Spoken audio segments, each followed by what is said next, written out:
আসসালামু আলাইকুম সবাইকে। আমি ফারিহা বলছি ইউকে থেকে। আজকে আমি এসেছি একজন অলরাউন্ডারের বাসায়।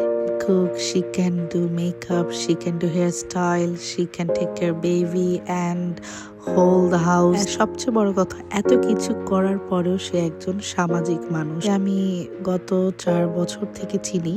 ও আসলে অনেক ভালো মনের মানুষ।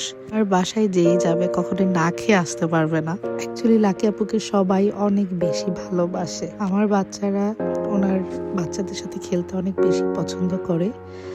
আর সবচেয়ে বড় কথা হচ্ছে যে এখানে বাচ্চাদেরকে একটা সমাজ শেখানোর জন্য আরেকটা ফ্যামিলির সাথে চলাফেরা করাটা খুবই ইম্পর্টেন্ট।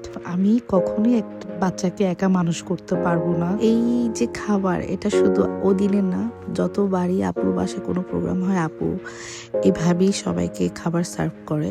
আমার মনে হচ্ছিল যে আমার অসুস্থতার সময় যদি আপুকে কাছে পেতাম তাহলে খুব ভালো হতো। এখানে বাচ্চারা খুবই আনন্দ করতেছে। সে বেশ ভালো হয় বাচ্চাদের জন্য যে তারা আসলে সামাজিকতা শিখতে পারতেছে এক বাচ্চা আরেক বাচ্চার থেকে। স্কুলে যতই তারা একসাথে খেলাধুলা করুক, ওই দিনটা আসলে খুব সুন্দর দিন ছিল। থ্যাংক ইউ লাকি আপু।